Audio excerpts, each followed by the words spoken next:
All right, first order of business is the approval of minutes. Motion to approve the minutes from March 24 of 22. Potter.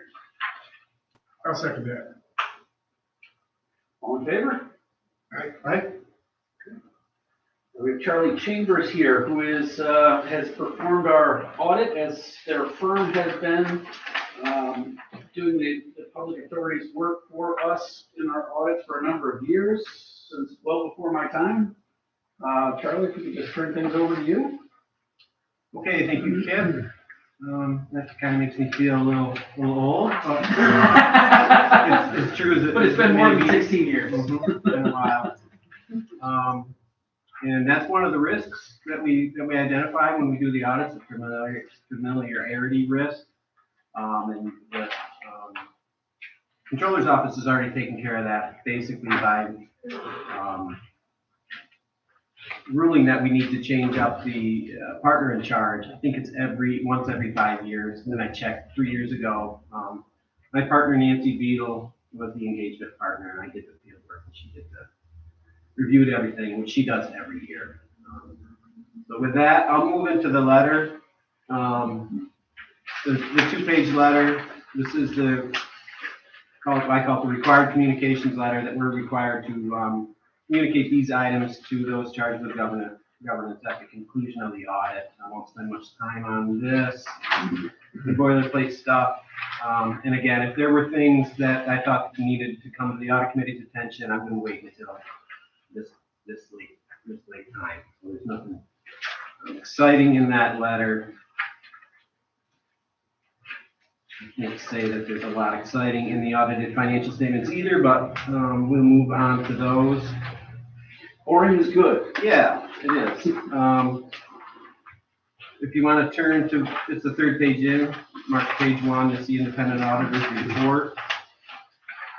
The opinion is in the second paragraph. In our opinion, the financial statements referred to above present fairly in all material respects the financial position, that's the balance sheet. Changes the financial position, that's the income statement, cash flows for the years ended 2022 and 21. That's the highest level of opinion. It's an unqualified opinion.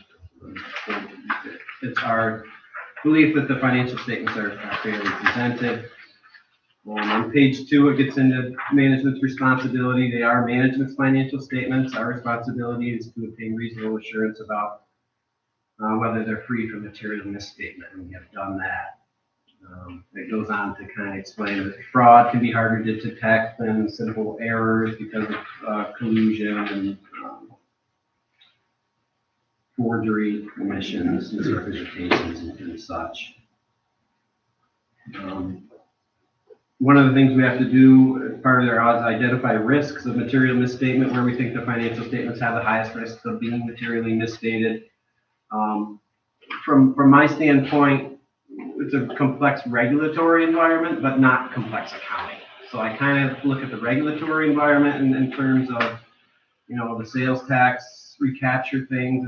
Are we covered there? Things that non-compliance with which could affect the financial statements.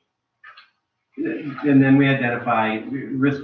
Revenue recognition is always supposed to be a risky area, but it's fairly easy here because you recognize revenue, most of the revenue based on closings and your percentage. Very easy to calculate and audit. If you want to move it, pages I think 4 through 8 are really your information. That's management's discussion and analysis. I did drop the numbers into it, but didn't change much of the text. Most of the numbers I dropped in were right, Steve? Steve got me not getting the prior year quite up to date, which I appreciate. Yeah. So if you want to move into page 8, this is the statement of net position or balance sheet. One change I thought we should do this year, and I took the liberty of doing it, is with the CD ladders that going out 5 years or close to that. I moved to the ones that had the longer maturities out of current assets and down into a separate line for certificates of deposit. So the ones that are going to mature within 3 months of the balance sheet date, I left up in cash and moved down those longer maturities down into non-current. Other than that, if you look, really the total number, the 2.8 in cash and cash equivalents last year, is still pretty close to what that was in 2022 as well. Not much going on the revenue side this year. On page 9, for the county grant, not too much in terms of projects this year. That's kind of tends to be the way of it. Nothing will happen for a year and then but you can see in the operating expenses that it really is this part of it is very easy to audit. We have salaries and wages as the largest expense, which is incredibly easy to audit because it's budgeted and it came right in that budget.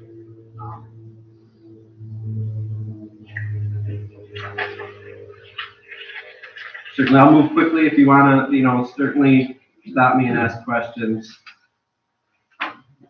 Your interest income's up a little bit, and I expect that's going to be up significantly next year with increasing rates.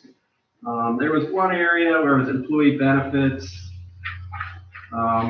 There's that pension calculation that basically comes from I actually brought the letter this year because it was an interesting thing. If you look back in the balance sheet, you ended up with a net pension asset this year because of the way rates affected the pension benefit obligation.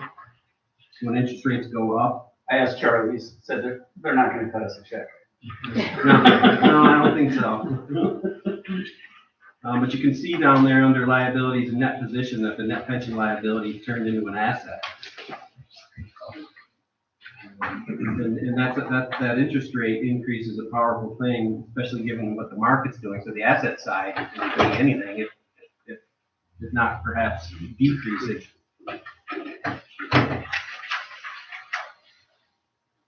And I did bring, I think I brought that letter that they send out. I'll pass it around. It's interesting to me in an actuary, but probably not so much other stuff.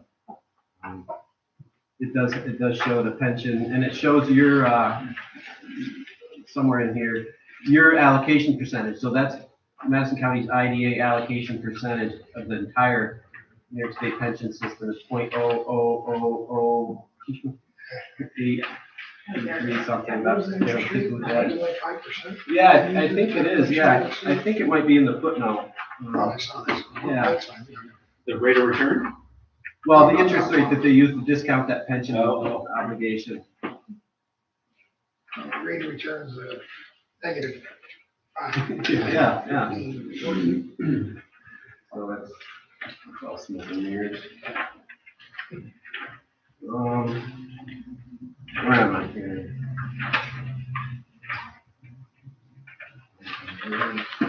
Okay, so I was on the income statement, flipping back and forth, but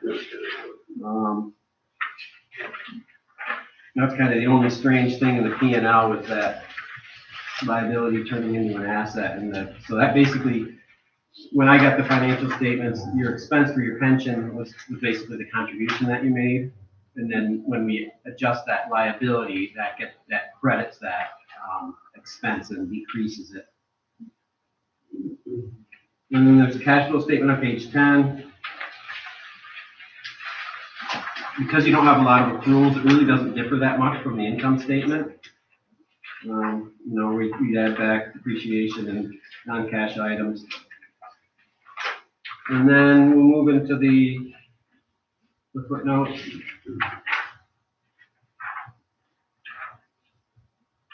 Again, I feel like the whole pension thing is kind of inordinate. Half the financial statements are the pension footnote, but this is the GFC required disclosures. They all basically come out of the state pensions financial statements, which are actually dated March 31st, 2022.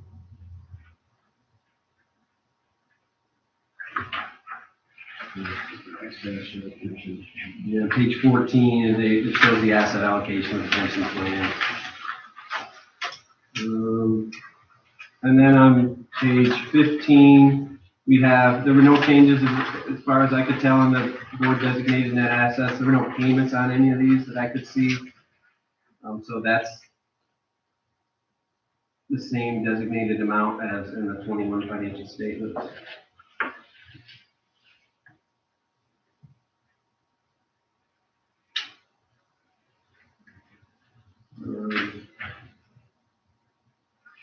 And then on page 16, this is the independent audit report on internal control and compliance based on government auditing standards. We had no compliance issues to report. Internal controls, no changes in internal controls. We tested about 20 or 25 transactions. We did find, I think, one instance where maybe Kip hadn't signed the voucher, but the check was signed. It was, I can't even remember what expense it was, but I think it was recurring. It was minor, and I was shocked my Yeah. signature wasn't on it. Yeah. So I didn't think it was worthy of an internal control finding. I think it was an isolated incident. Like I said, the check was signed, and there was an invoice supporting the expenditure. So.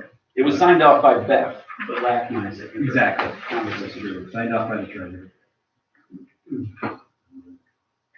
So that's it for my report. Again, I think internal controls are as strong as they can be. Kip reviews the bank reconciliations and bank statements on a monthly basis. I think that we did remove a second signer during COVID, which I don't know if you have any intentions of going back to that, but I understand the inconvenience of having out of town second signers.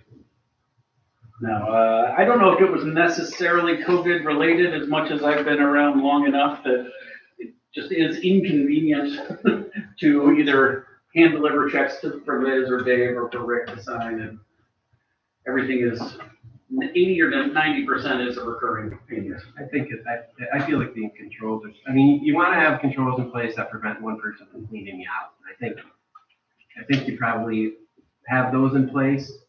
Certainly nobody's gonna, I mean, everything right now is almost in CDs, so those would be hard to clean out in a hurry.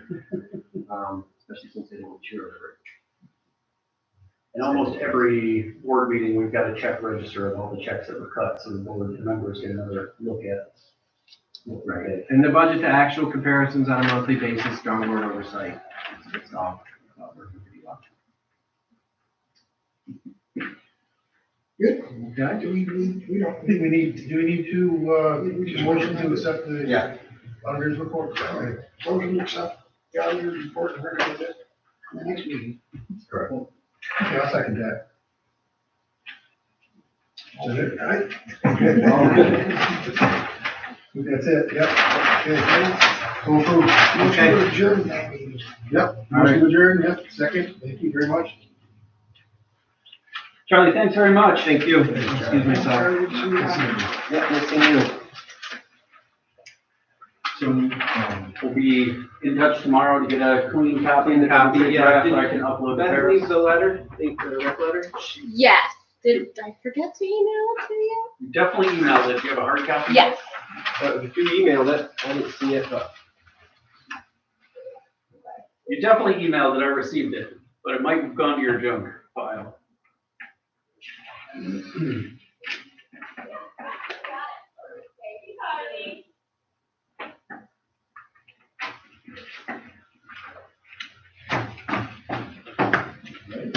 Ready to go when you are. Okay, I'll call the IDA board meeting to order. Report order of business approve the minutes of the January 26, 2023 meeting. Need a motion to approve those minutes? So moved. Moved by John Santos, is there a second? Second by Dave Rogers. The errors, omissions, deletions, corrections. All those in favor of approving minutes, signify by saying aye. Aye. Opposed? Minutes are approved. Review of financials, February. First line of business is the balance sheet. On our current assets, we've got our operating checking account, payroll, money market, and CDs, both Bank Utica and Community Bank, for a total of $1,065,458. Got deferred outflows of $70,272. Our fixed assets, including land, building, machinery, equipment, furniture, equipment, less accumulated depreciation. Fixed assets total $286,663. Gives us total assets of $1,281,849. We've got some small current liabilities, payroll liabilities, total current liabilities of $9,603.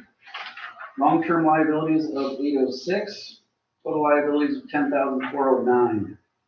Equity side, we've got unrestricted funds, fund balance of $882,672. Designated building maintenance of $56,811. Invested in capital assets, $286,663.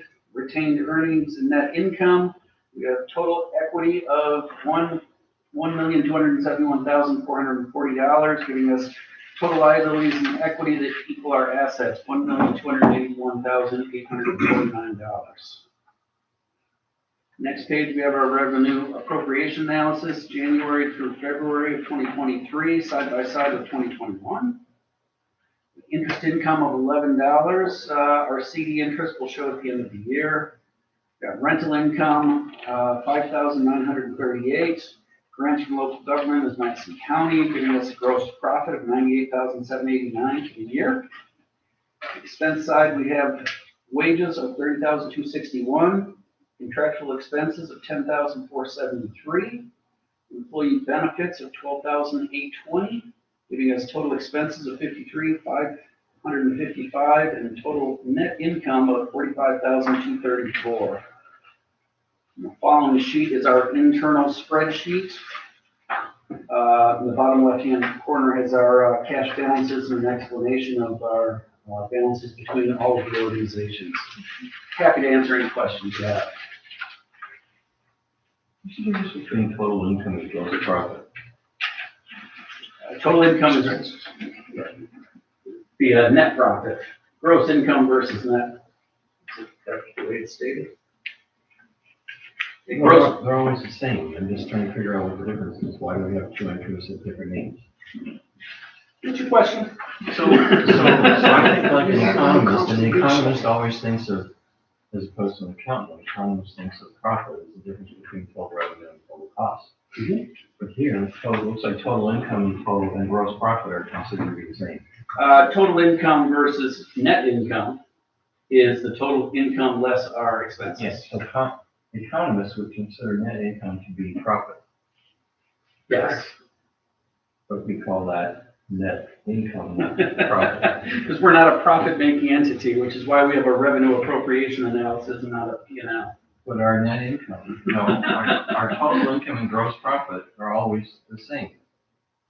We don't have a cost of goods sold. We're not We making. don't have cost of goods. We don't buy We're not presenting the parts, but other than Kip's I know I labor. shouldn't ask this question. I was just curious because it was like, You could put Kip's labor in there, maybe. Well, that's Theoretically. right. Right. Because it's a service organization versus a manufacturer. just every month, well, whatever, every time. What took you so long to ask? Courage.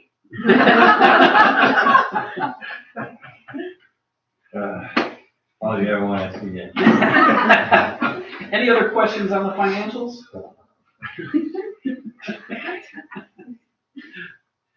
Not, do we want a recommendation of approval? Yeah, motion to approve the financial report? I will approve. I will make that motion. Now that I'm fully informed. Second by Mary. Any further discussion? No, all those in favor signify by saying aye. Aye. Opposed? Carried. Good discussion. Reports of committees. We had, members, governance committee this month as well, right? Correct. So we'll start with the audit committee. Reports from audit committee. Report from the audit committee, we heard and accepted the auditor's report. It was approved.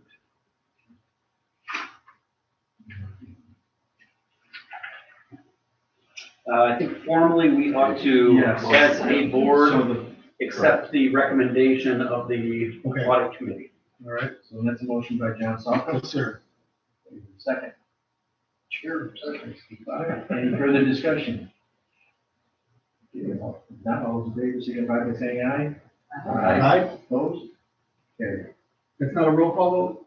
It probably should be. You're right. Yeah, I think it Yeah, should be. because it's done, it's not a routine action, so, Roll call. Aye. Rogers. Yeah. Potter. Solka. Aye. Moran. Yeah. Bargos. aye.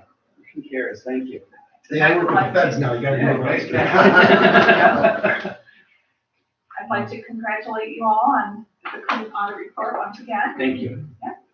It is pretty cut and dry. Charlie sits down. He was very happy that he was able to meet with Beth this last year, and Amanda again, and kind of switching off and getting perspective. So I'm glad that we're going.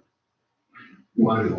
That's Corey's good, Corey's good. That's the goal. Yeah, it's very important in government and Yeah. to have a good checks and balances in place and a paper trail and know where every penny came with that. I wouldn't know about that. It's not a big institution.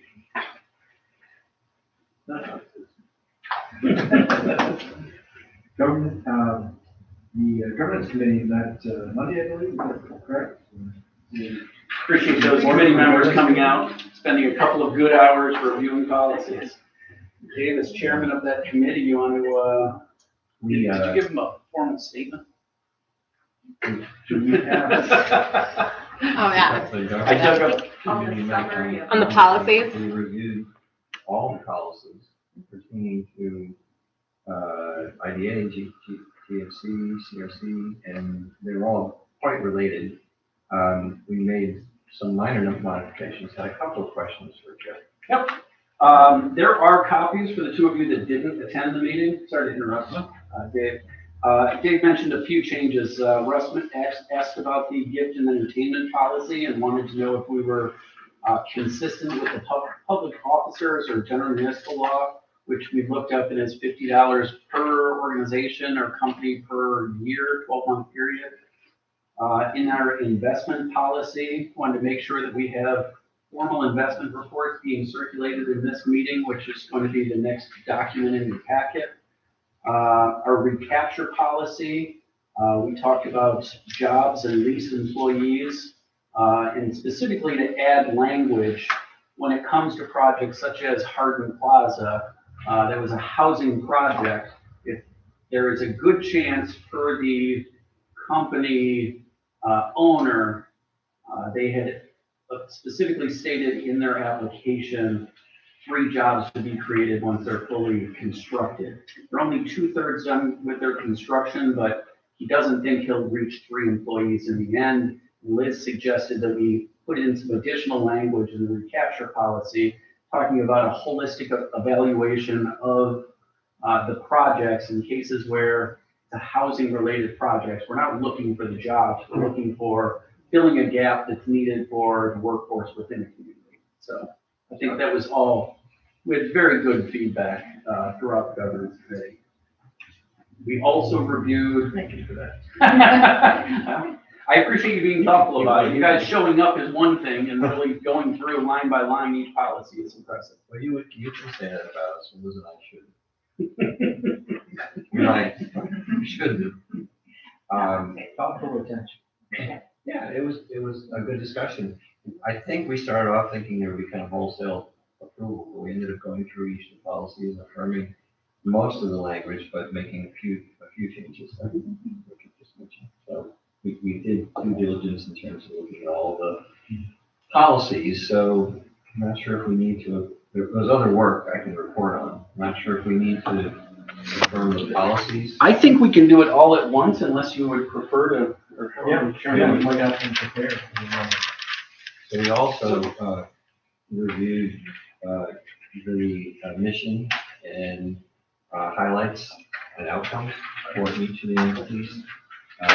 There were, so you can see the first document for the IDA and mission statement, accomplishments for the year, and then an aligned set of goals for the current year.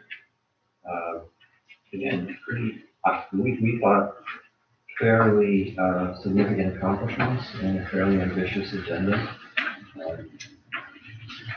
Some minor additions that Russ had put it, especially on the IDA side, was the fact that I helped to co-chair the DRI program for the city of Oneida, and to highlight a handful of the key projects such as the Hotel Oneida, adaptive reuse project, the Devereaux building, as a couple of the big ones. And we anticipate that those projects will be on our horizon, seeking benefits based on the developers' initial requests. So we should probably see those applications come through in 2023. So are these documents added in some way to the Paris? I upload each of them, making sure that the board has reviewed the accomplishments for 2023, the goals set out for 2020, the accomplishments for 2022, the goals for 2023, a review of the mission statement, and then an evaluation of the board, I think, is the backside of our goals ahead, which Amanda would like you to each sign after acknowledging them. But You can just tear off the page. I did staple them, But the recommendation from the committee was, we've reviewed them, we've made some minor adjustments, and the recommendation to the full board is to accept them as presented for me to upload onto our Paris report. So I'll make that motion. Okay, and I'll second it. Move in second, any further discussion? You're approving the IDA. Accomplishments, goals for the year ahead, and review of the mission statement. Quick question, this last page, you want all board members or just committee members? All board members. did you already get yours? Oh, no. I didn't do it. on No, that's okay. I think Russ was the Russ, only one. yeah. I was Monday, Yeah. I was late. You might as well do roll call. So it's been moved in second, is there any further discussion? No? Roll call. Rogers? Aye. Potter? Soka? Aye. Moran? Yeah. Bartos? Aye. Motion carried, thank you. And then what about the revisions to the policies? Is that- Those are noted in the policies. The language, things will carry over from the minutes from the committee discussion. But the adjustments to the policies, the adjustments to the goals were all noted in what you saw as handouts.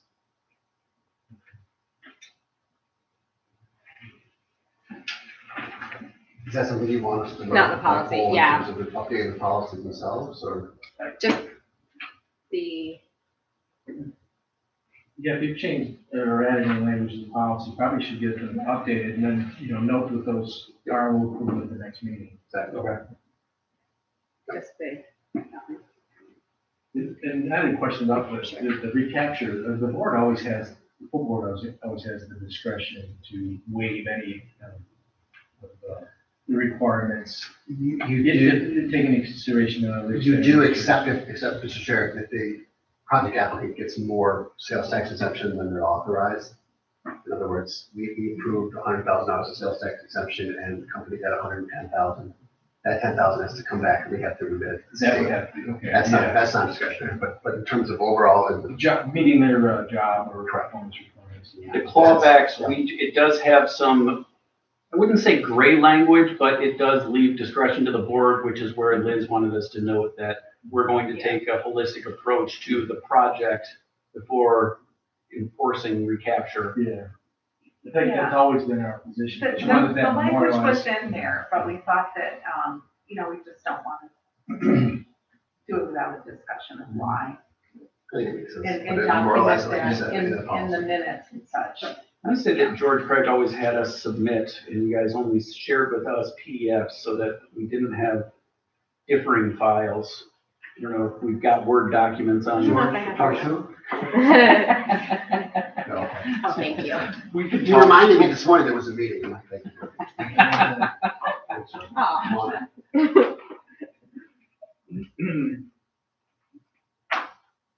Oh. The last item in your handouts would be the investment report.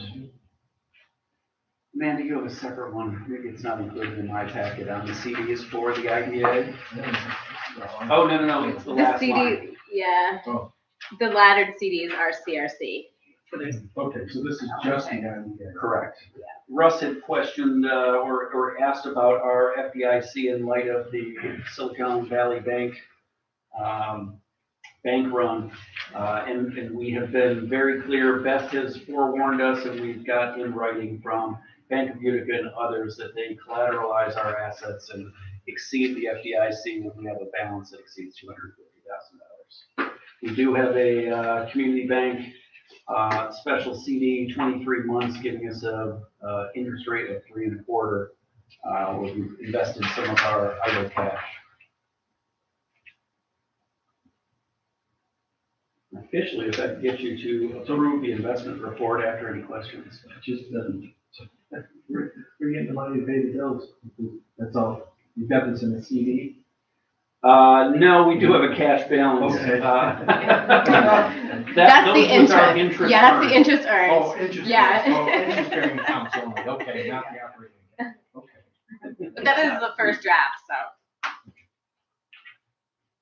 So let's see.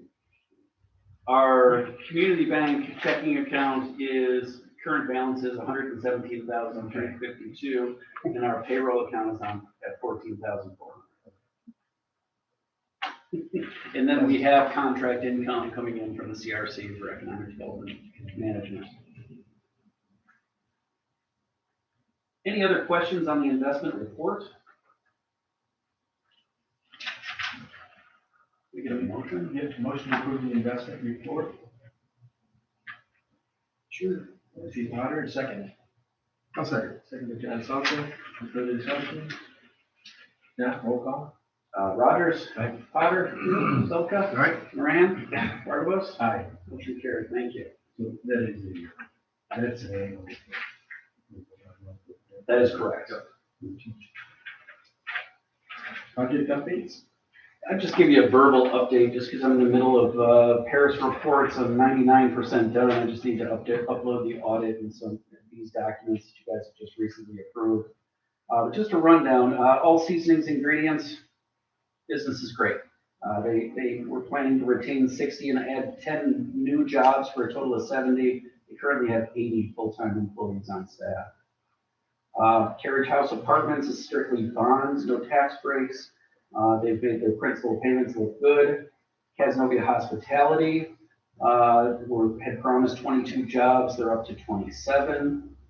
CCI Development they have run their course. Their pilot benefits are complete. CCLF, Jim Monahan's project, again, making their principal payments on their bonds. Dutchland Plastics, I promised 46, they're up to 50. Dutchland was sold to Kank Holdings, another rotational mold manufacturer. I do not recommend any changes. It's expected that their business will continue to grow and probably faster than what Dutchland would have done. They're still very much into their pilot agreement, and I recommend that we keep their pilot at the same level, given that their employment and their investment levels are all at the same rate.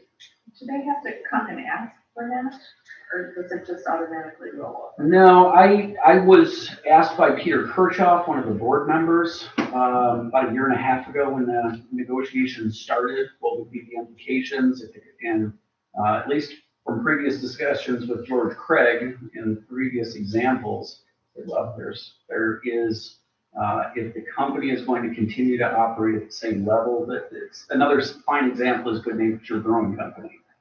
They simply want to continue on operating their wholesale business, their manufacturing, their employment levels are all where they promised they would be under the previous ownership.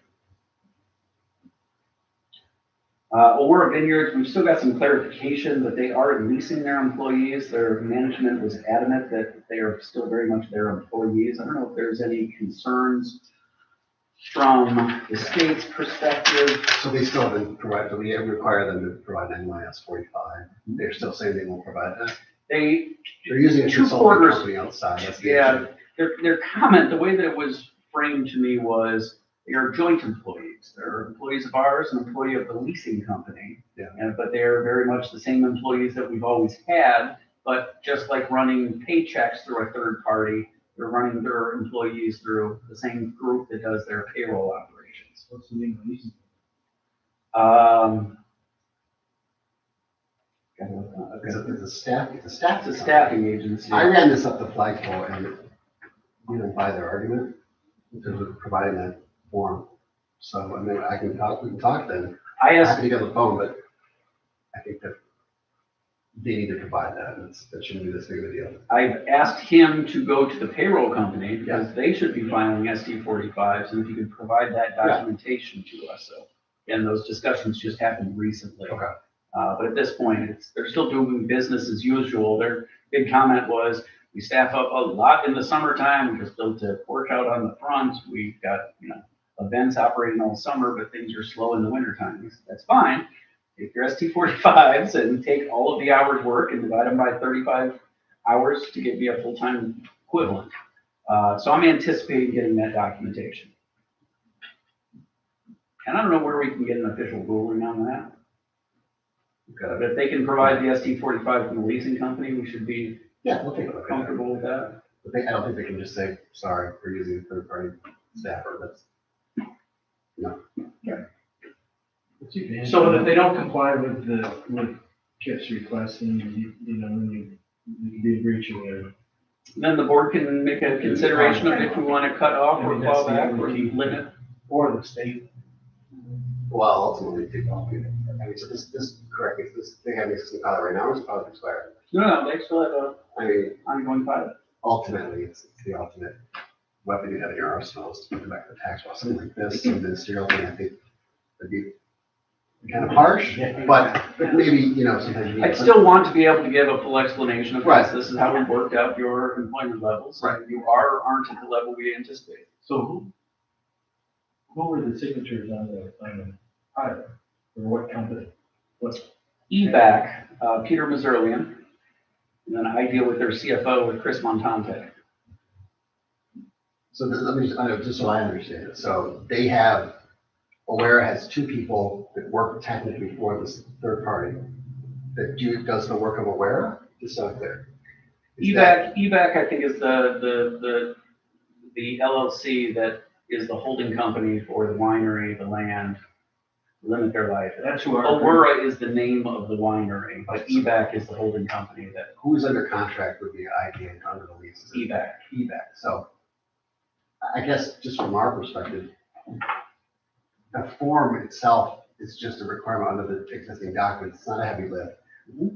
They should maybe be made to understand that ultimately, if you don't provide this form, I think it's just a miscommunication. I think they're not understanding that just because you have staffing doesn't mean that form, the need for that is obvious. It's not. Right. So I think. Well, he filled out my But they need to questionnaire and So in terms of the contract with the IDA. Yes, but they need to understand that these are the requirements and we're providing these benefits and this is one of the requirements. So, it's what's expected of you to provide correct to and us. again, happy to get on the phone with them and talk to them. Let's do that. Not a problem, but they can't put their hands up and say sorry. What's the ultimate advantage for them to do this? I always look at Ferris, back in the day, they used to lease employees for the first 6 to 12 months because sometimes people don't work out. They put them through, they do all of the staffing, they work up their books and hire on a person and they might not last 2 weeks.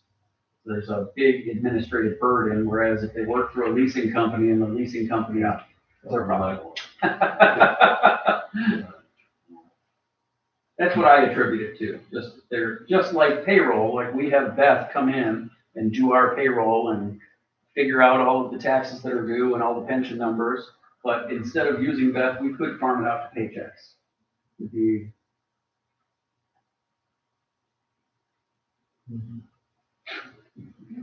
I guess what I'm saying is I think from the state's perspective, they want us. they're employees, even though they're employees of this third party entity staffing service. Okay. That's our tax department statement. Okay. So. Yeah. We can look at that. So I have an FTE number that's monitored very closely by some folks at Audit about my campus all the time. I'm wondering if I should look into Staffing.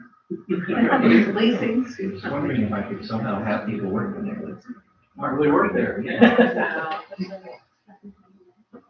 Probably not good. I like Chris' job, you're on the payroll, but I don't work there. Chris and I will dig into that deeper and talk with company officials. Good Nature retaining their jobs and continuing to operate under their new ownership. Most of their staff is still the same, but their note was sold a private equity firm. They're actually going through a restructuring at the moment. Sorry, who was that? Good Nature Brewing Company. Which firm? I don't know that, I'm sorry. There's gotta be maybe somebody was involved in the original. Restaurant's still open. I'm telling Amanda, I took a couple of my kids there for dinner on Friday. I wanted to kind of see how it was. Their beer was good, their food was good, it was a packed house, they had live music. Yeah. And still providing that, yeah. And then I talked with Deb Sewell, who's the general manager, and she said, "Now our production is good, some of our specialty beers are being sent out wholesale, and their numbers look good," and they're continuing to grow. Green Empire Farms exceeding their job numbers by 1. They just reached out to us on mortgage recording tax benefits. They've got long-term financing lined up, not for phases 3 and 4, but current 1 and 2. Things look good.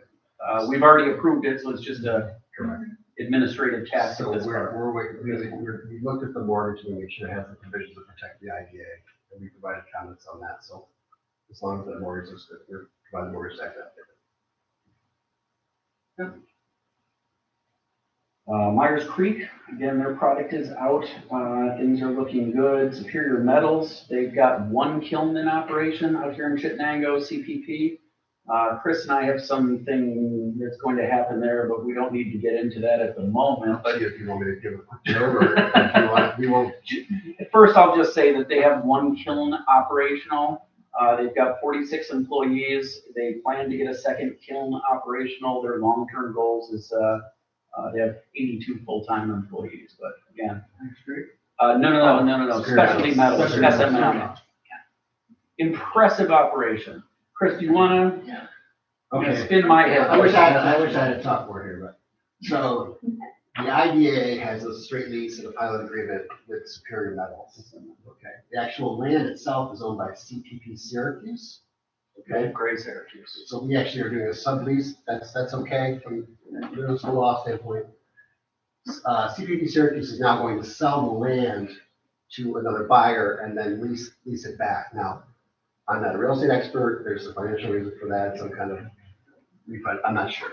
But I just heard about this yesterday from company counsel.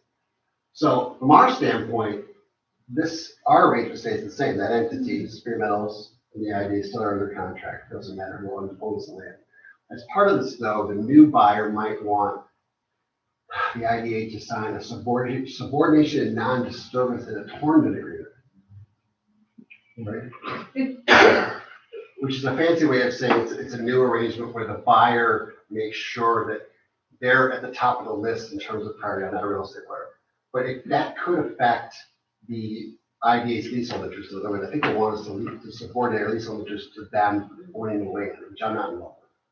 So again, I need to see it. I already requested it from company counsel. I told them it's not happening. Well, of course, wanted us to approve that like today. I said it's not happening. We'll look at the IDA. If they need to approve it, they'll do it at the April meeting. But I need to look at it. We've signed those, just at first blush, as their IDA counsel, we don't like those. So we'll see. I don't The buyers understand are what ones the that- impact is. I don't Buyers understand why request- they're request doing that. that. What's that? Do the people who are gonna buy this piece of property, new owners have a bank loan? It has to be related to a loan, right? Because that's what they're working on. I'm not sure. I mean, what else are you subordinated to? Right. And again, I haven't seen anything yet. He just company counsel made me aware that might be coming down the pike. I talked to George, and he said we've done that in the past, but we make sure that it checks all the right boxes from an idea perspective. So just But I giving you can't a heads imagine up. what would go south from it, and if not, we've got the fallback option of reclaiming benefits. Sure, but anything that subordinates All that. the IDA's interest in anything, I'm gonna look at. Yep. That's, you're who I worry about, so. So anyways, more to come, could be at the April meeting, but, I'll have a better sense of what we're talking about then. Is our ultimate ability to claw back benefits to foreclose on the land and take it back? If you really, really had to. We've only got a leasehold interest No, on we it. just, if someone violated their agreement, they got all these benefits, we say you gotta pay it back, and they say they can't pay it back. What do we do? Walk away, forget about it? Pretty much, I mean, I don't think. We don't The foreclose. foreclose, if the idea Try is to one recover of the it, money you or don't anything. want it, you don't want it. So, Now, they've been listed $56 million $56 property with 130,000 square foot. Who is it? We're holding it. Nobody Our knows leasehold what is- doing what they're supposed to do, and we're gonna count the hammer. this, I think the concept is, I think there's a loan involved at the buyer level to buy the land. It's kind of like whenever anybody wants to get a mortgage, a company wants to get a mortgage, the bank has to deal with us because we have a leasehold interest. They need it. Here's that leasehold interest. Yeah. I Ask for the bank because it needs to happen, or. I think you're right. I don't think it's gonna be a big deal. I think ultimately we might have to revise the language a little bit once we look at it. But I think ultimately, they need it. They need it. As long as we're protected enough, they'll be fine. But we're certainly not just gonna say sure right away. I mean, we need to look at it. We will revisit this issue and Chris can. You're sorry I got in. You said CPPC owns the land right now? And they're, again, who's? CPP is the free property owner, and Superior Metals is sublessee back and forth with the IDA. So that arrangement would say, if this land gets sold, no modifications to our documents, no further approvals needed to do anything, because, yeah, it's with a different entity. It's just, if we need to sign this SCNA, I want to look at it, I want to talk to you about it, and I want a formal approval. We're certainly not just gonna sign anything until we do that procedure. That's all. Now, George would give you the history of title fees and property in the United States, but I'm not gonna do that. I don't know. And he can do it without looking at notes. We would have to make another pocket copy. Some people anyway, they say, Yeah. CPAC is up the Harbor Lights Business Park. They took over Lakeside Innovative Technologies. They've completed their 50% increase in production space. Their employment is up to 17. They promised 18, retention of 11, 7 new, so they're very, very close. The business is going well for them. Hardin Plaza, I talked about, 2/3 completed on their construction, but the existing apartments are full and things are very good there. So that's my report and update on IDA projects. I'm really impressed that you can do that. I know. If I didn't have Show these the other notes, end of the table what you're reading once on. I take my glasses off, I'll be able to read it without a magnifying glass. Again, it's a spreadsheet and shrink to fit on one page. Yeah, you got it. Board acknowledgements you got? Everybody's good? Any questions on the project? Did everyone sign? Okay. Did you have the planning board meeting yesterday? I did not propose anything. I said I wanted to talk things over with this board. I did have the opportunity to talk with John Becker. Taking a step back, I did talk with Jack Romaniolo. He was calling on a different matter, and I had commented that when he left the IDA board as president of Absco, he recommended Chris Dugan from Knowles Corporation in Casnovia. He is no longer a Madison County resident, only works part-time in Cas now. So that seat has been open and vacant. We've mentioned it at several meetings. When I talked with Jack the other day, I said, what about Bob Romanoli? Would he potentially be interested in serving? He said he's talked with him about the IEA in the past. He said he would definitely entertain a call, give him a ring. So we talked for 15, 20 minutes. He requested old minutes, the last couple of years worth of minutes from the organizations. I explained to him what would be expected of him, and he said he'd be willing to serve. I said, it's ultimately a decision of the Board of Supervisors, so I'd like to bring it up to our board first. Yesterday at the governance committee, Russ had said he's been thinking about it too. We need a little bit of diversity if at all possible, but we need more representation from the Canastota Chittenango area, potentially a business owner. He mentioned Steve Durfee, is that the correct name? Yeah. Farmer in the Chittenango area. I discussed it with Rick, and Rick said, ultimately it's a recommendation of the Board of Supervisors, talk with Becker. John Becker's comment was, he would definitely be a resource. He said he'd recommend bringing it to this board. He said he's kind of anti-growth and development in some respects. He likes the preservation of farmland. He doesn't know if we'd necessarily line up eye to eye, but he said on the flip side, also, he knows Bob Romagnoli, he went to school with him, and thinks that he is president, the current new president of ABSCO, would also be a good mind to sit on our board. So I bring it up. And also, if anybody else has, any board members have any suggestions or recommendations, they can contact Kip directly to, throw somebody's name in the hat. Because it ultimately is the board of supervisors' decision, so.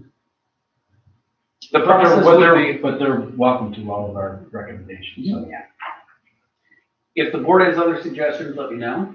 I would like by next month to bring something to the planning committee, which would get advanced at the following board of supervisors meeting for an appointment both to the IDA and the CRC, and then board membership to the GFC as a subsidiary of the IDA, just like all of you. And it's good to have, I think it's good to have some diversity, and, I always welcome any counter arguments to growth and development. That's what I said. I said, I don't think that would be a negative thing. I think it would be a counterpoint and a nice balance.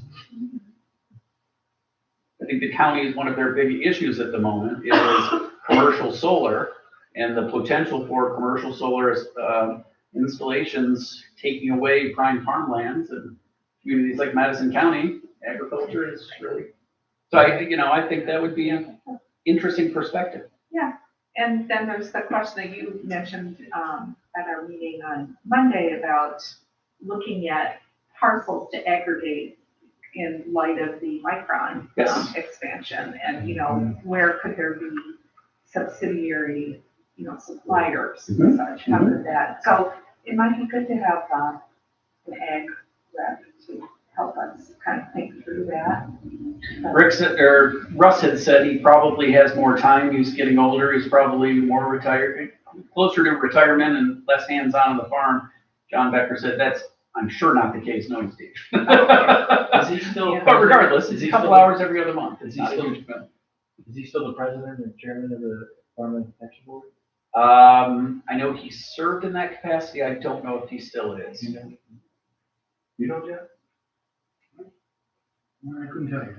Yeah, he's still on. I haven't reached out to him. I don't think so, but I'm not for sure. Do you guys know either of these individuals? Have any thoughts? Jack's brother. I know Bob. Jack's brother, Bob. Bob, several times, Bob, great guy, smart, he's great. Familiar name.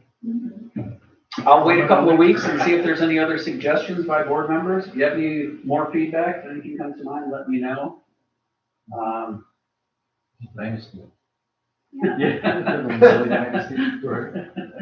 So there's Bob Romanoli, Yes, Jerry, yes. and. Jerry Jack. runs CCI, Jack does ABSCO, or had done, Yeah. Bob kind of does ABSCO. Now he's Jerry's yeah. retired, oh God.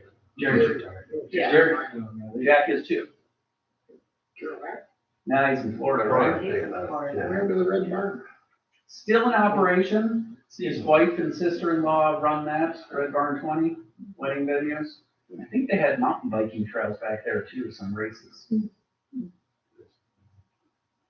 I still don't have firm guidance, so let me know. Well, give us some thoughts. I mean, you Yeah. can just send out an email. Yeah, I don't see any red flags for Either of them. candidate. Sounds good.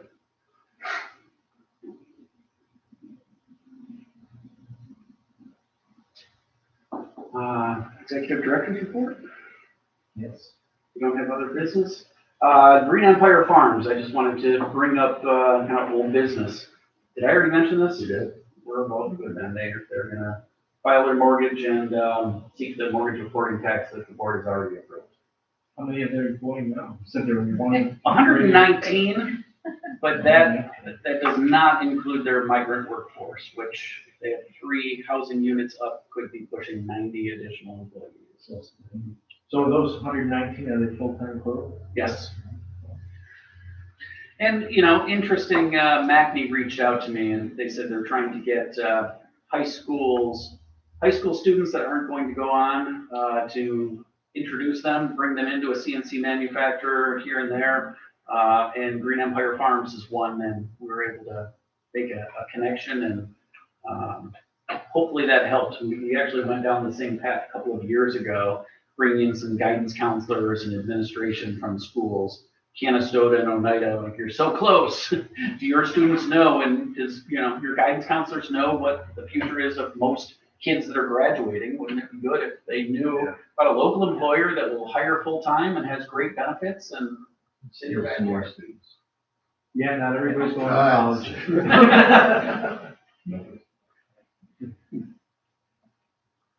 New business? Nothing, we have been on weekly calls on DRI projects, so I have been encouraging for quite some time the Hotel Oneida project and also the Devereaux building to get applications into us if they are serious about seeking tax breaks for those projects. And in both of those cases, they're existing buildings, assuming things, it looks like those projects need our assistance. It would be capping the existing property taxes they continue to pay. It would be the delta of, the Hotel Oneida's case, a $9 million improvement to that property, and the pilot would be only based on the improvements. We wouldn't take away any existing tax base, and there would be additional revenue to the taxing entities based on the improvements. I just wanted to, let me interrupt you if you're still going. So, 33 Rippleton, this is the project, which started back with Empire Farmstead. Myers Creek. Yes, so happy to report that we received the signed opinion of company council after much consternation. Shannon led the charge on this to get it over the finish line. So thanks to her efforts, this was officially closed. We will file the RP 412. And they've been paying their pilot payments to do what they're supposed to do. Now it's official, so put that one in the rearview mirror. Yeah, Shane gets pretty big. Perfect. she's tough. She's tough as it is. And they're not gonna complain about it. We're going Well, to some money for roads, the small business, when do those checks arrive? Down the road. They're way at the end of everything, or, The communication has been occurring between the Office of Housing and Community Renewal, OCR. Down 13. The draft plan is in place. We are going to go out to bid and find somebody to administer the program, just like we might do with the Community Development Block Grant, which we do through HCR also. We've got an example to follow that the county is using right now with CARES Act funding, also HCR money, which again, a third party would come in and lighten the burden on the city of Oneida. They would put together the this is for the 600. for the 600,000 DRI. They would put together the application program, they would market it, they would notify all the property owners, all the small businesses in downtown and say, here's a loan fund or a grant fund, here are appropriate uses, submit your information to us, the third party, we're going to aggregate all of those applications, we're going to scan through it and make a recommendation to the local planning committee, yet to be appointed, probably yourself, And get funded later. and get funded, it'll be a reimbursement. It's not a send a check and it sits in the bank like our loan funds. That is correct. It'll be a reimbursement once they make the You've got to investment. set up that infrastructure before you take applications, obviously. That is correct. We've been working with Barb and the mayor, Chris Henry, on it, but that is anticipated in the 2023 calendar year. Just because there's some small projects around town that probably could be getting ready for some money, but if it's not going to be ready yet.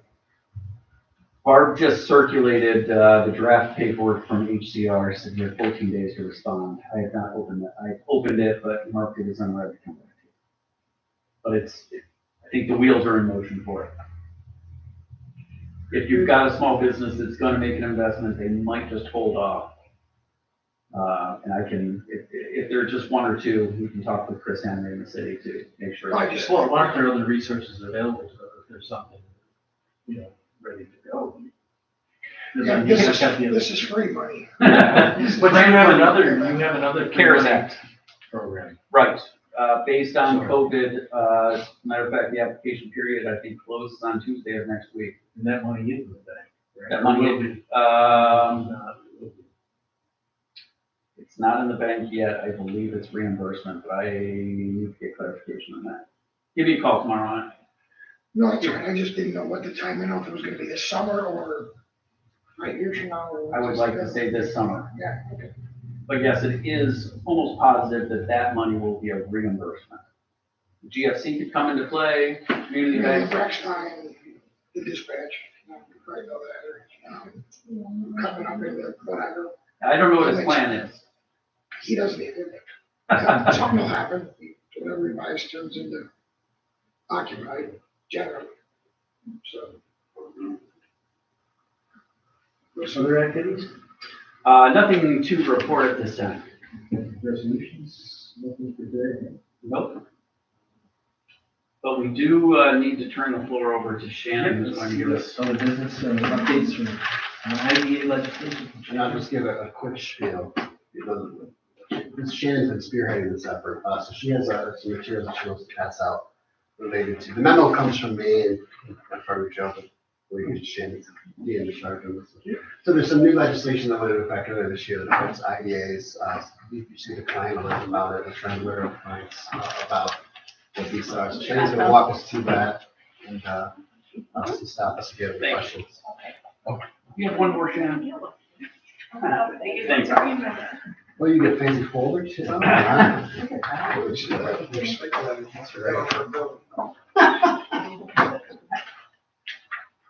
Okay,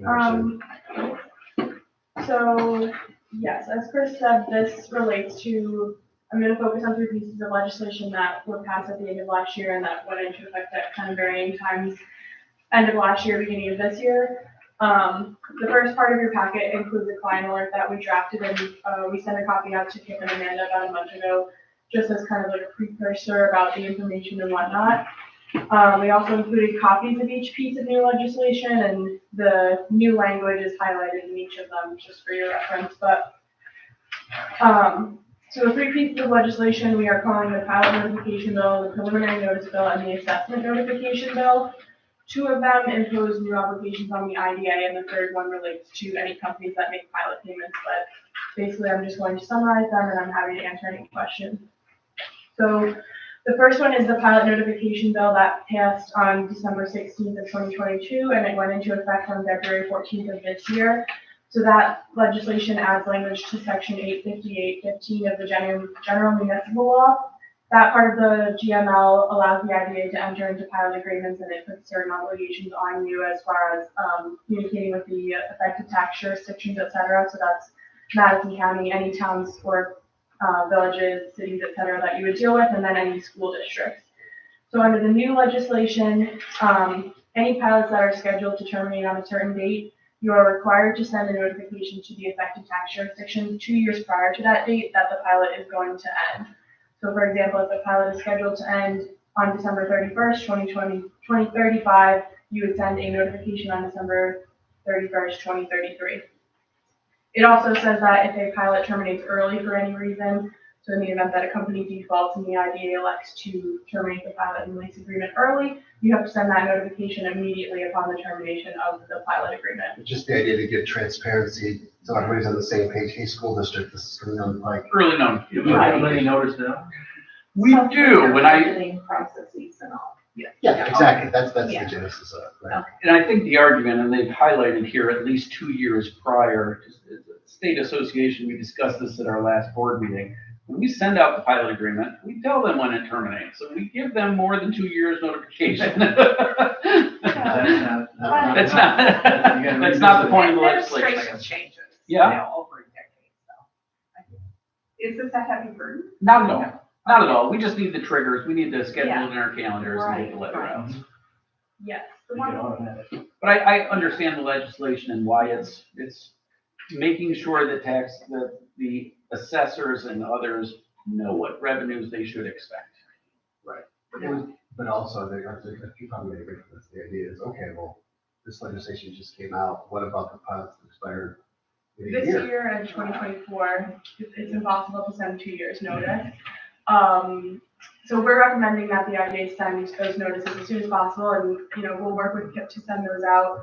We've been working with our other clients to get a list of any pilots that are going to be terminating in 2023 and 2024, so that we can notify the tax jurisdictions. And, that just kind of signals to the state that you understand the purpose of this legislation, the spirit of it, and you want to give notification to the taxing entities, even if it's not required or possible.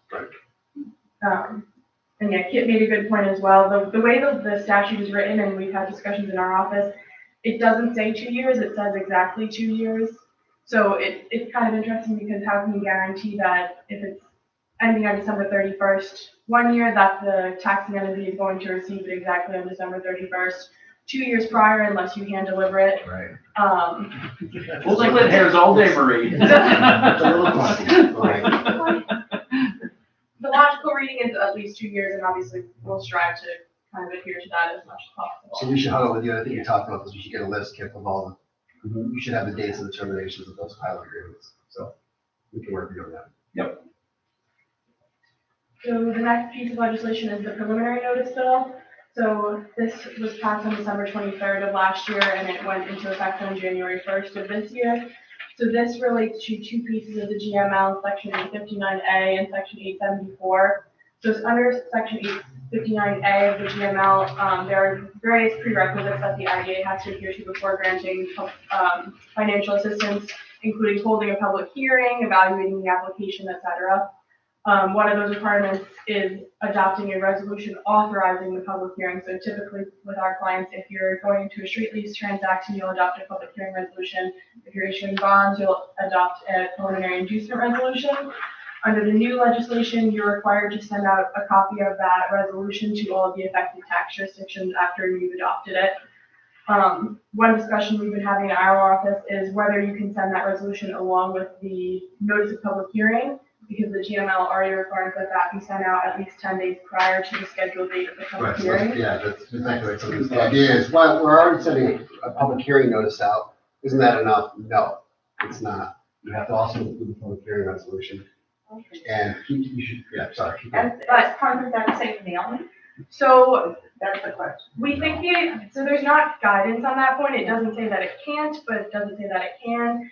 We think the purpose of this statute is similar to the pilot one. It's just about transparency.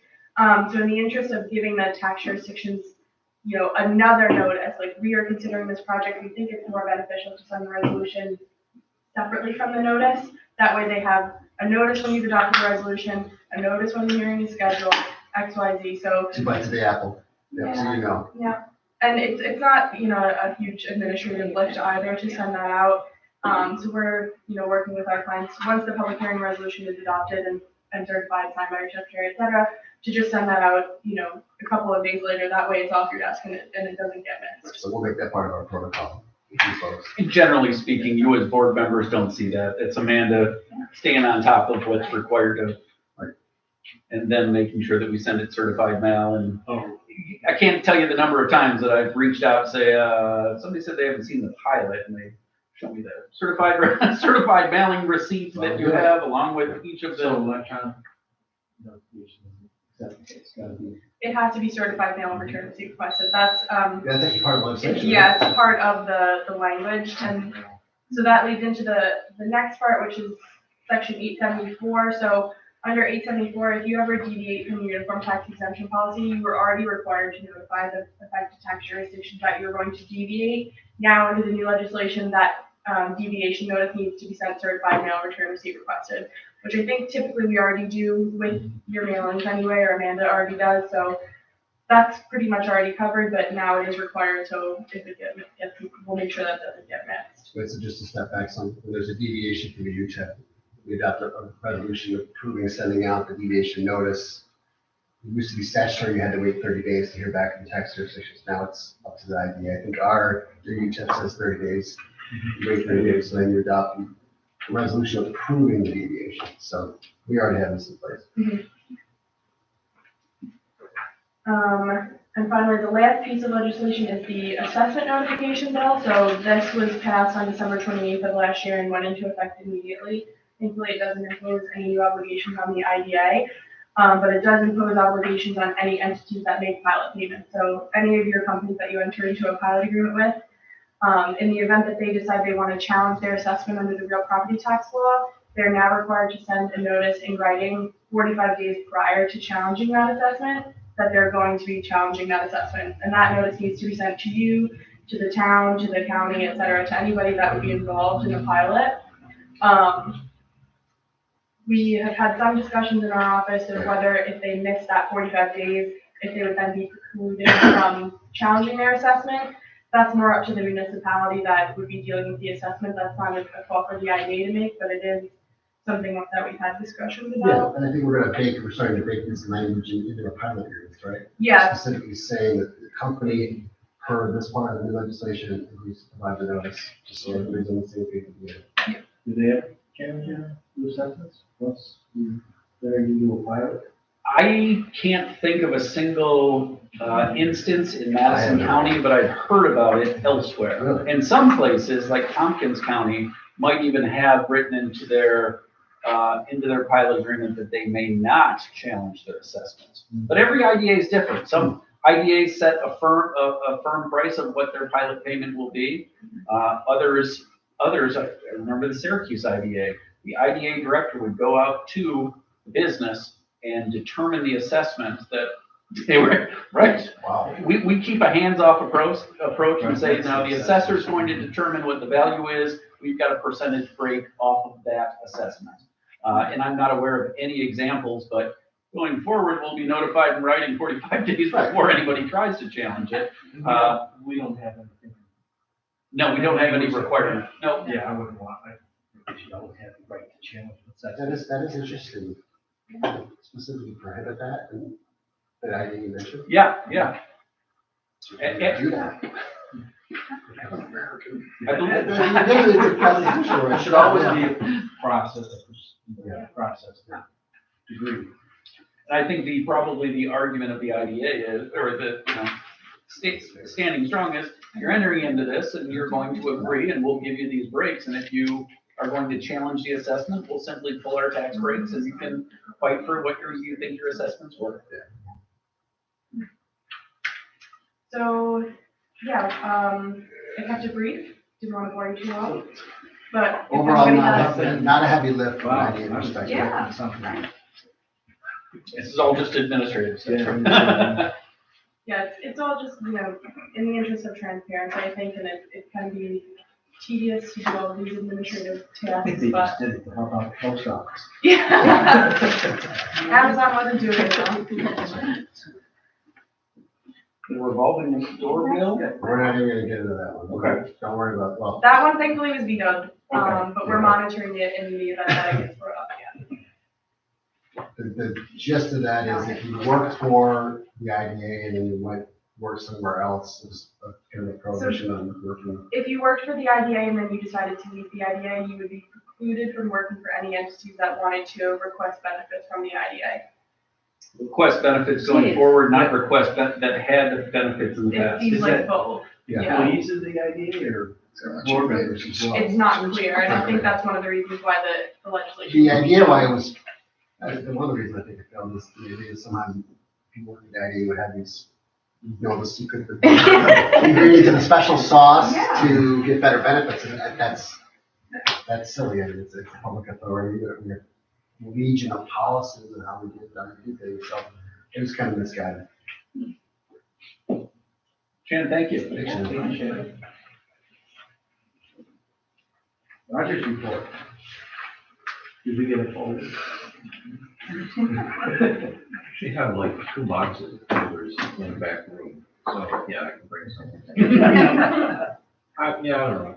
Probably the big news is my boss is coming tomorrow.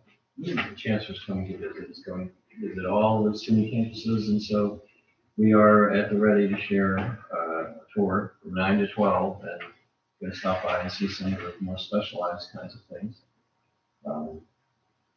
So we're also naming a poll of his name, Chancellor's King. We're giving them some horseshoes, I understand. Did you do a free tour to make sure everything was in order? Yeah, things have been sort of cleaned up. So, yeah, he's gonna see some, interesting stuff we're doing in the agronomy lab, in, the horticulture lab, in the, agriculture and clean energy technology building, renewable energy, and he's gonna see a new Four Seasons farm. Both the pod that the one we have and some other commercial kitchenware, some products we're doing. So we're gonna try to show some unique stuff that you might not see on the other campuses. We recently hosted Congressman Williams, and it was a good discussion with folks about ag policies mostly, and there were some other things I did not hear, but it was good. That was a good meeting. And as much as I lament the students that are graduating from high school, pursuing careers in other capacities, it turns out our applications are way up and our acceptances are pretty high and our deposits are getting up also compared to last year, which was admittedly a low end, but we seem to be coming out of the pandemic with at least a couple of years that maybe making those. How many applications did you see? Oh, and usually, like, it's huge. We usually have about 1,800 applications. This year we only have 3,000. Ah, Yeah, it's a huge increase. Now, that's in part because SUNY did some stuff as a whole. And this chancellor in particular is very anxious to make certain that we leverage, on each campus, that we leverage those applications quickly to respond and package financial aid and any scholarships that might come forward. We've done that. So, yeah, we're hoping. What's your current enrollment? What's that? What's your current enrollment? Current enrollment is only about 1,600 students. That includes about 100 more, which it's 1,800 is that, what's your capacity? oh, well, we have been in response to fiscal changes. We've closed some programs and retrenched some faculty, so we're very unpopular fellow.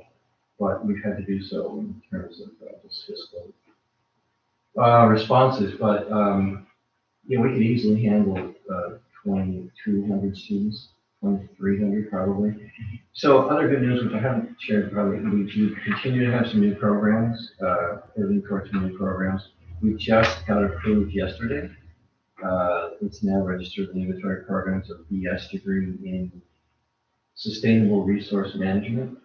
So it kind of repackages some natural resources conservation programs.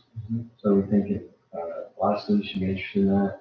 And of course, the master's in food and agribusiness is fully online. It starts in August. So we have some applicants for that. And this is good news. SUNY has a special category for certain fully online programs. And we haven't ever had a program of study be so recognized, but this one was acknowledged this week. It's called SUNY Online Plus. So that gives us sort of some boutique services in Albany that our faculty and students can rely on. So we're hoping that that's a shot in the arm for applications for that program. So yeah, it's a whole bunch of new programs we're trying to become, share too widely, trying to kind of become the graduate school for the tech sector for SUNY.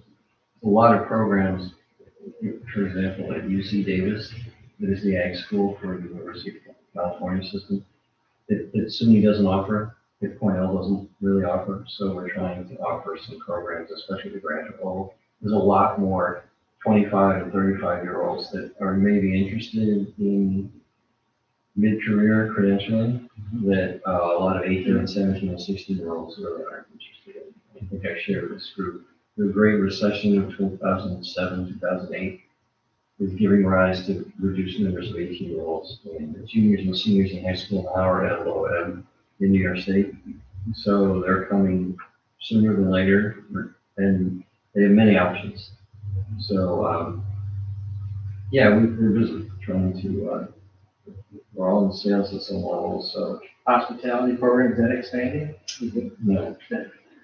Because students who are interested in that field can graduate from BOCES and immediately secure fairly decent jobs, even with some signing bonuses for line cooks. wait staff. I mean, there's not a restaurant in Madison County that isn't looking for line cooks, wait staff, managers, supervisors, so, and any kind of experience. You don't need an associate's or a bachelor's degree. The Albert Tour is a great asset to the community, so. Yeah. Seems to be doing really well. I always had a great experience. Yeah, we just had a luncheon with an alum from 67, Tim McGuire, who's owns a series of dealerships throughout Central New York, McGuire Ford. So he was a Detroit family for me today. So, and met with the students. So, proud president of one of the few colleges in Central New York that went to the division, went to the NCAA March Madness playoffs. Not every college can make that claim. Colgate can, Morrisville can. So yeah, we did lose in the first round because somehow we got the low seed and we played Smith in their gym. And they seem to have a full team of WNBA players. They hit 10 consecutive three-point shots at one point. So didn't seem fair. It was their tour. Did they go like that? Yeah, it just didn't. They I don't know. I think they made it to the championship team, and I didn't have the heart to see if they won or not. But they were pretty good. Smith College. You still have nursing program? We very much have nursing, and both 2 and 4 year. So there's a push among licensing agencies to have students get the 4 year, but the 2 year is still sufficient for nurses to begin work at hospitals, and they're desperate. So an interesting thing happened. The governor worked with licensing agencies, with CUNY and with SUNY.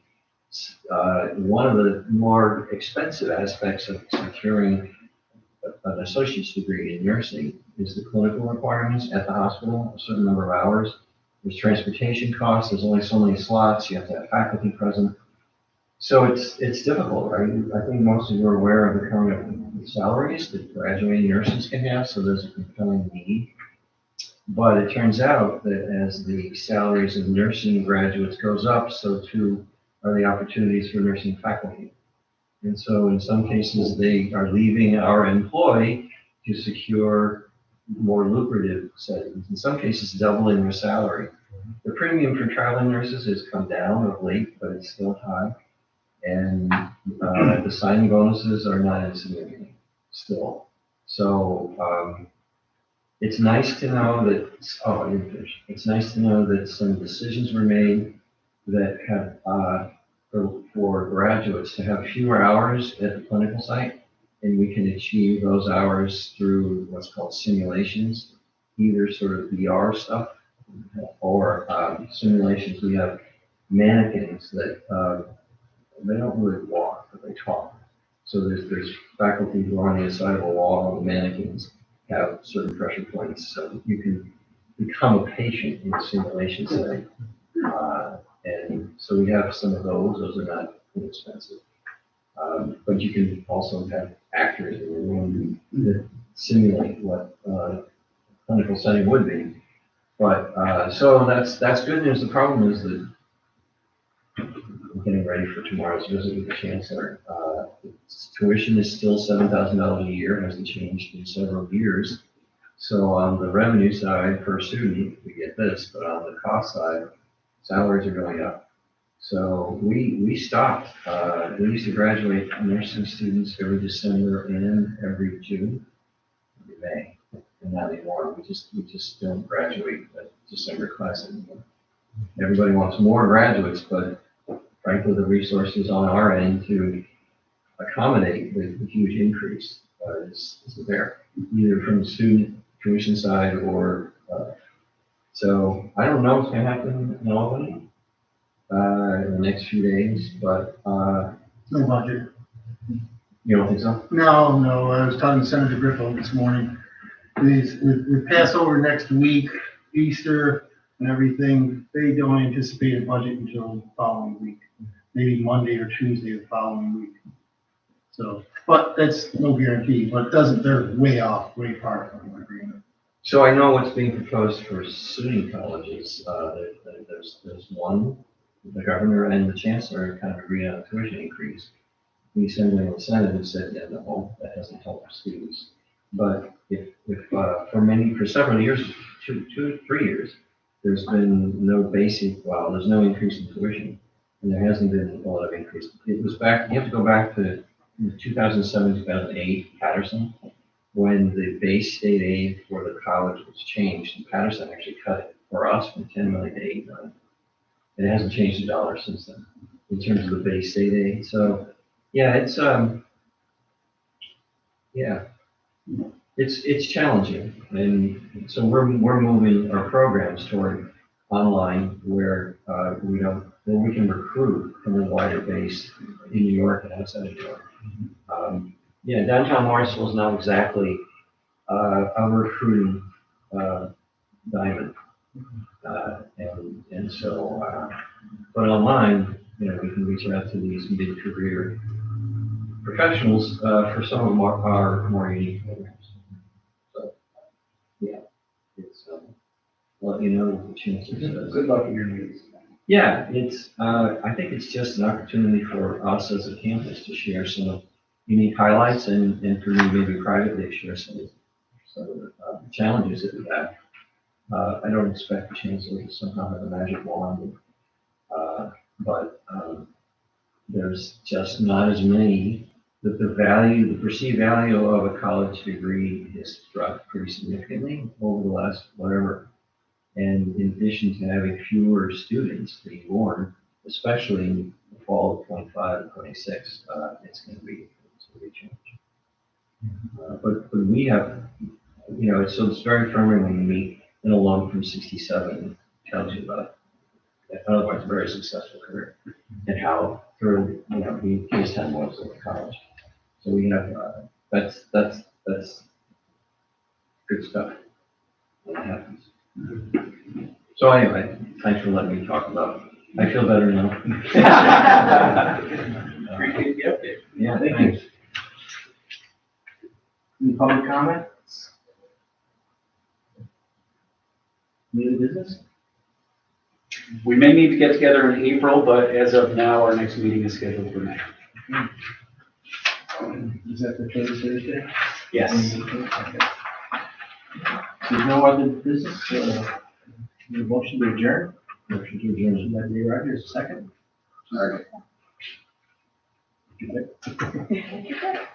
Everybody wants something. All those in favor? We got signify by we got saying 2 more aye. meetings. Aye. We're adjourned. Thank you very much. Oh, yeah. Well, we haven't done CRC or GFC yet. Two more meetings. Quick one. Okay. I call the CRC meeting to order. First order of business is to approve the minutes of the December 15th, 2022 meeting.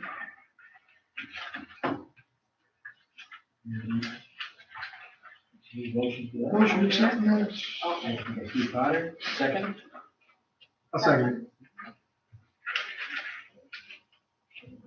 Any errors, corrections, deletions, omissions?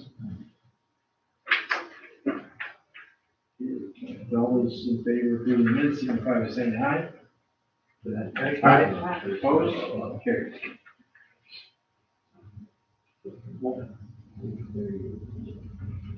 Review financials.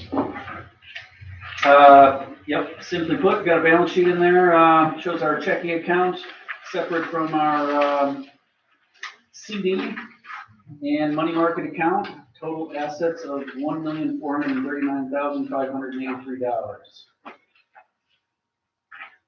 Any questions? Updates from committees? First, audit committee, Mr. Selka. As we previously discussed, the audit report was heard and adopted. Audit that approved. Make a motion for the full CRC board to accept the findings of the audit. So move. Motion for a second. Moved and seconded, any further discussion? Not roll call? Rogers? Aye. Potter? Solka? Aye. Moran? Yes. Bargos? Aye. Motion carried, thank you. Is it, that's it, for all committee? Yes, Okay, governance committee. We have minutes. we do have handouts. We do And some things will have occurred. First and foremost, we did review policies. We did. You know, yeah. The policies for the IDA do mirror the CRC and the GFC.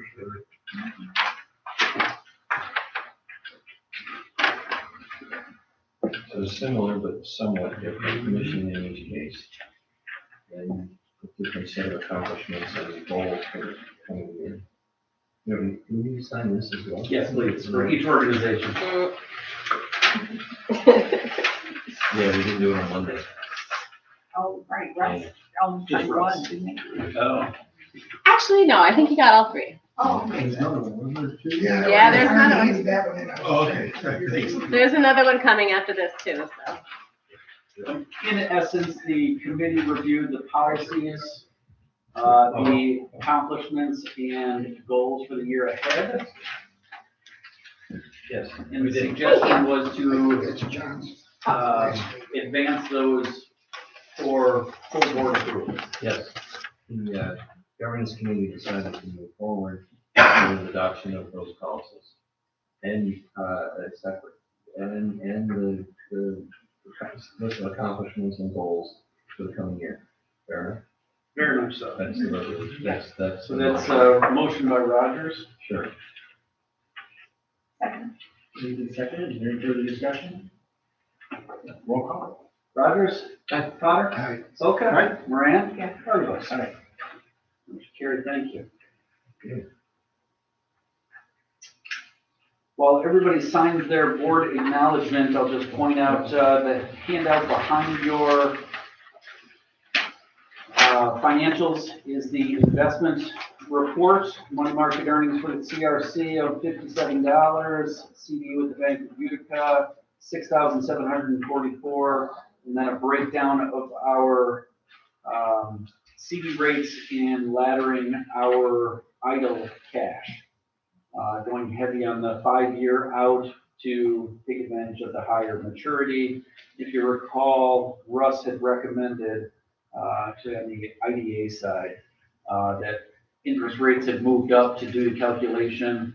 We did turn in one of our CDs that had a longer maturity, but a higher new offering rate, and I think we earned an additional $1,000 by making that. So, any questions on the investment reports? If you don't mind, I'll just make a motion to approve the investment report as presented. Motion to approve the investment report. Second? Okay, further discussion? Not roll call? Rogers? Aye. Potter? Solka? Aye. Moran? Yeah. Bargos? Aye. Motion carried, thank you.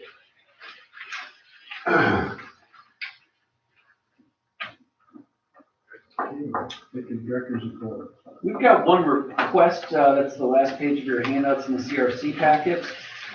In recognition of the fact that Casanova College is going to be winding down and seeing the CAS Arts had a significant focus on partnering with the college to promote the arts as a tourism and economic engine for the village. They are requesting $9,000 worth of grant funding to help them with their advertising and marketing of their summer program. I did inquire to see if the college was interested, and the blunt response was, I think they got bigger fish to fry. We've got, I think, $11,500 in the remaining funds for the greater Casanova area. This request came in from CACTA to help support a couple of different initiatives. I see no reason why we shouldn't encourage them, especially in light of Casanova College's situation, that they shouldn't try to promote and try to keep this initiative going. Do you need a motion? I would appreciate that. Okay, I'll make a motion that we support this, request by CAPTA to direct $9,000, into their CASAR's CRC budget. Second by Dave Rogers. Any further discussion? Not roll call. Rogers? Aye. Potter? Solka? Aye. Moran? Yes. Barnabas? Aye. Motion carried, thank you. Just to highlight the fact that these funds are CRC funds, much more flexible in their use. Some of this is clearly the corporate purpose of the CRC, because an IDA would be more problematic, much more delineated uses of the funds. So you've got, but it's just at the beginning. This guy, it's towards the end before. Rick is so, Rick is so efficient that, you know, we can't get, there's no time, you can't get a word in. Yeah, George would probably be able to. Oh, yeah. I'm gonna live with it forever, guys. We love George.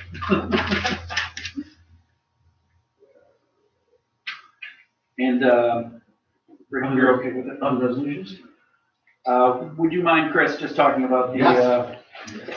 That's, I don't know if you have copies of that. We do. So, this relates to Commons 2 bonds issued by the CRC back in, I should, the resolution will have the date on it. So, tax exempt bonds were issued by the CRC. September 15th. Back in 2015. Just stepping back for a second, the tax exempt bonds come in kind of two flavors. In terms of interest, there's a fixed rate. I sell you my bond, I'll pay you 5% for 20 years. Or a variable rate, which is based on an index. So for decades in this country, variable rate bonds have usually been based on what's called LIBOR, which is the London Interbank Offered Rate. After the Great Recession, Dr. Rogers mentioned, they started to kind of scratch their head and look at LIBOR a little more closely. And it turns out the LIBOR was based on rates that people were supposed to actually be trading each other's bankers. And it turns out a lot of the bankers weren't actually doing that. So it was kind of, there was some fraud involved in LIBOR itself. So because there were so many corporate bonds, tax exempt bonds, loans based on LIBOR, they decided we're going to have to phase this out. We're going to give everybody plenty of time. So LIBOR as an interest rate index expires June 30th of this year. So there are literally hundreds of thousands of different bond issuances across the country that need to be modified to a new rate. The new rate, and 99.9% of them are going to what's called SOFR, which is a secured overnight financing rate. This is a lot of words, but it just means that the LIBOR provisions in the bonds, in the bond documents, have to be modified to replace LIBOR with SOFR. So that is where bond counsel comes in. We look at it from a tax perspective, we amend the documents. I've done 10 of these probably in the last year, and I've got another 10 to 15, and God knows how many more are coming. So this resolution approves CRC entering into modification documents. I should step back one more time. When you mess with tax exempt bonds and you fiddle with their terms, you sometimes can have a reissuance. You make certain changes. If a reissuance sounds like it's a fatal thing for bonds, but it's not. It's just more tax work, a new form that gets filed with the IRS. Because there's so many of these LIBOR transactions being phased out, the IRS and Treasury came up with specific regulations say if you do this and go to SOFR, LIBOR, it's not a reissuance, it's acceptable. So all the transactions that I've worked on have fit into this not being reissued. However, because we don't want to have to come back and have you approve another reissuance, it's baked into these documents just in case it's a reissuance, you authorize the CRC to enter into the necessary documents. Again, not fatal, but we wouldn't want to come back twice to get another approval.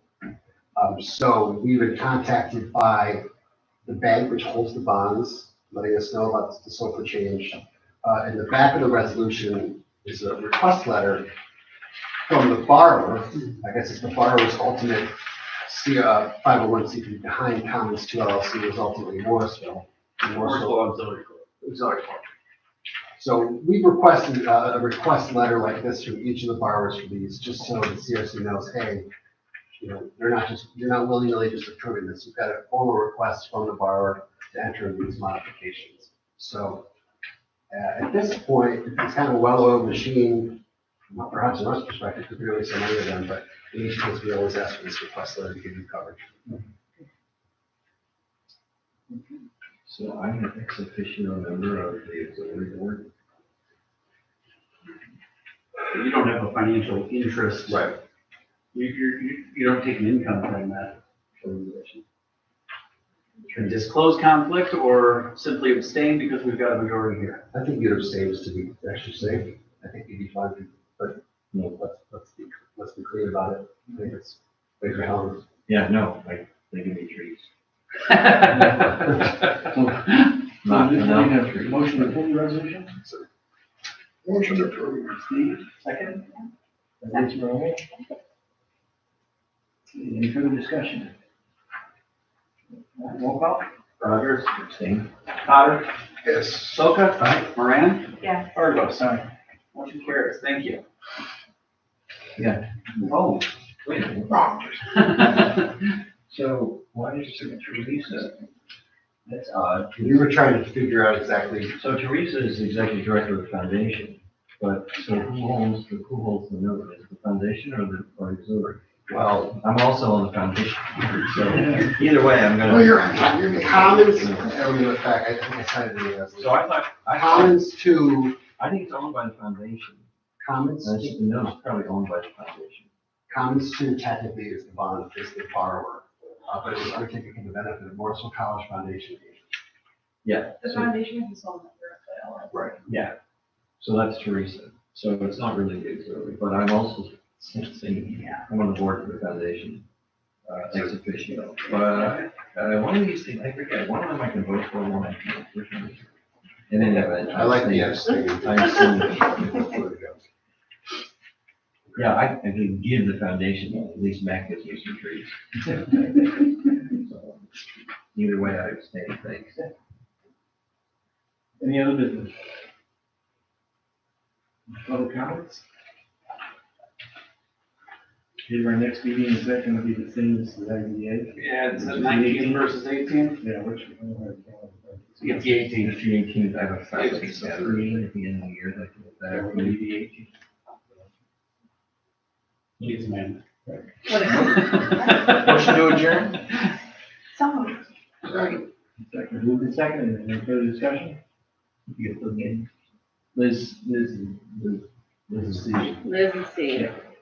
Thank you. aye. All those in favor signify by saying aye. Aye. Thank you very much. Yeah, GFC. Call that meeting to order. First order of business is to put minutes of the previous meeting, March 24th, 2022. There's been a whole lot of business going on. in GFC. Yeah. Not even a loan to it. Remember, like, when I was-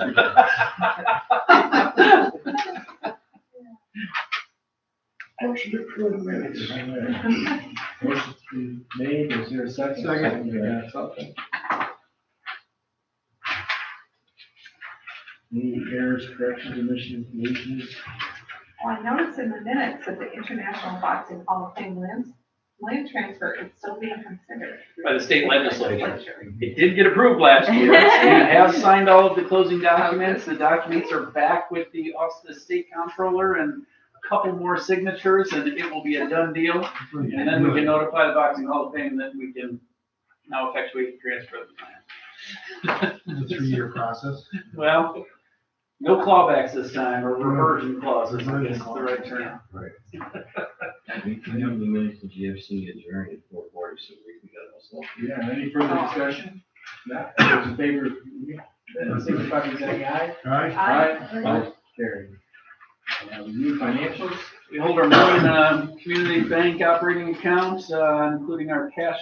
We've got $319,741.71. We hope to be able to get some of this money loaned out in the year ahead. Updates from committees? Oh, wait. Motion to approve. Motion to approve the financial report. So moved. Second? Second. Rogers? All those in favor signify by saying aye. Aye. Opposed, carried. Boards and committees? Mr. Selka? Yes, sir. Audit committee, as was said previously, we heard the report on the audit, and it was voted on and accepted by the committee. Got a motion from board members on the recommendation of the committee for full approval of the audit for the GFC. Motion. Motion by Steve Potter, second by Dave Rogers. Any further discussion? Not? Roll call? Rogers? Potter? Solka? Yes, sir. Moran? Yes. Archibald? Aye. Motion carried, thank you. Governance committee. You have handouts? Yep, they're right there in front of you. Oh. Thanks, Tiff. The governance committee met on Monday, reviewed underwrite policies and information relating to the mission statement and accomplishments for the past year and goal for the coming year, 2023.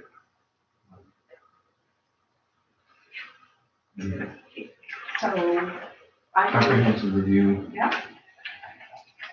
Due diligence. Yeah. It was a great job done by all the committee members. Any questions?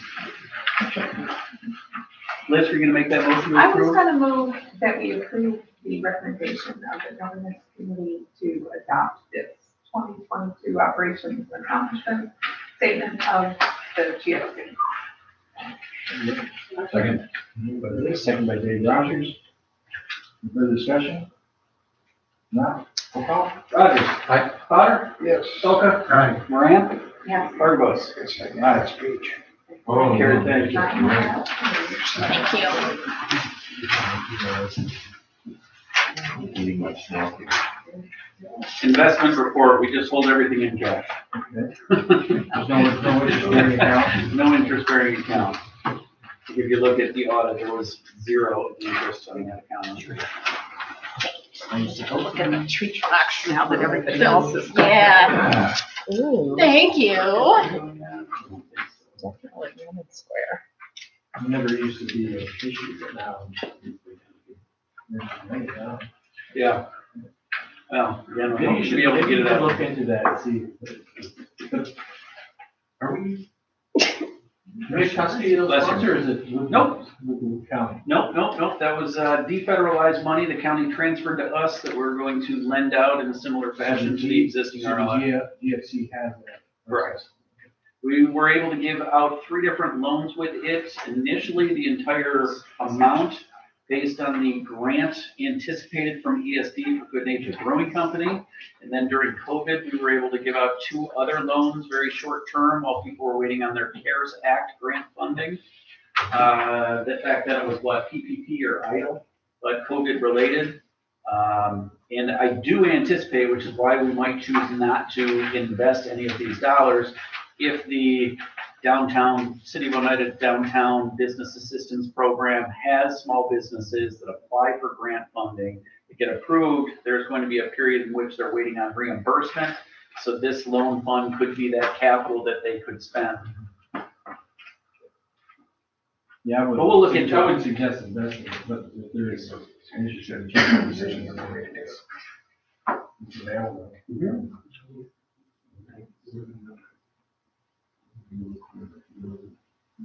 We'll look into that. Okay.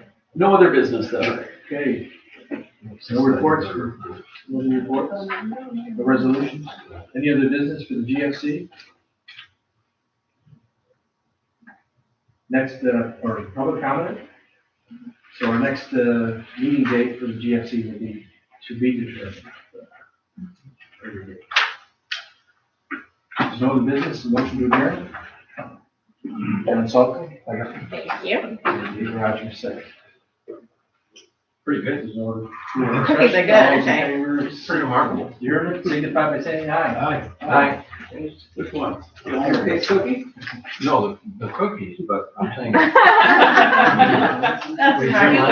Approve that last one. During last time, the fourth quarter, last year, the fourth quarter, so we're pretty, Yeah. we're pretty consistent. We're good. Thank you, everyone, for coming today. You're free.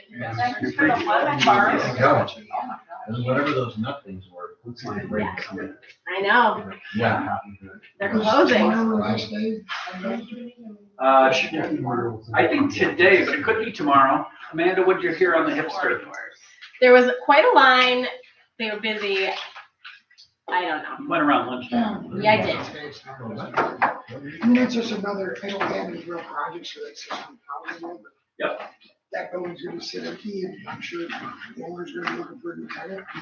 Somebody might come in there and want to do something. Yep.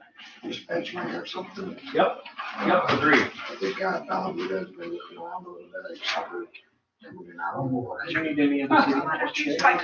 Just, I will recycle them. Liz, Yeah, your resolution? Yep. Perfect. Yep. Thank you. Yes. You'll just email Yeah, we'll send it to Amanda. I'm gonna kill what? this. Enjoy. How do we? Go all night. Yeah, of course. Always do. I know, it's out of view, but you gotta go like. Otherwise, we'll be missing. Thanks for coming, John. Oops. Saying. And Chris, I know. Yeah, nothing. And I lose that one. Yeah, that's the top of 300,000. Yeah. Just saying that check. GFC. Lori down there. Kid Mango.